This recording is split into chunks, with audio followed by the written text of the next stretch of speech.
Since you mentioned it is the best in English, you are likely thinking of the classic fable about the clever old woman and the greedy crow. This story is a favorite because it highlights wit over strength. Here is the full story for you.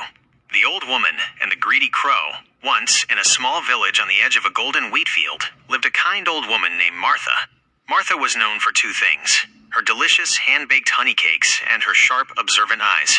One sunny afternoon, Martha placed a fresh honey cake on her windowsill to cool. The sweet scent drifted up into the branches of a nearby oak tree where a large black crow was perched. This crow was very proud and very hungry. The theft. With a sudden whoosh of wings, the crow dived down, snatched the cake in its beak, and flew to a high branch. Martha saw it happen and walked out into her garden. She didn't yell or throw stones. Instead, she smiled and looked up at the bird. "Oh, what a magnificent bird you are," Martha exclaimed. "I have seen many crows, but none with feathers as shiny as yours. They look like polished coal." The crow, being very vain, puffed out its chest.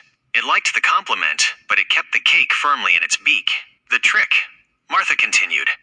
"I have heard the villagers say that the eagle has the loudest voice, but looking at the strength of your throat, I bet your song is much more beautiful.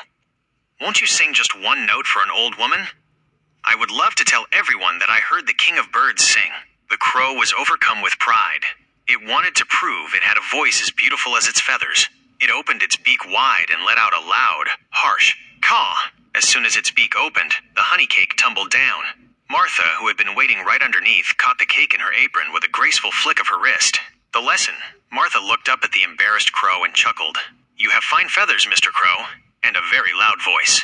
But you lack one thing: wisdom." She took a small piece of the cake and left it on a stone for the bird as a prize for the song, and took the rest back inside her cottage, locking the window behind her.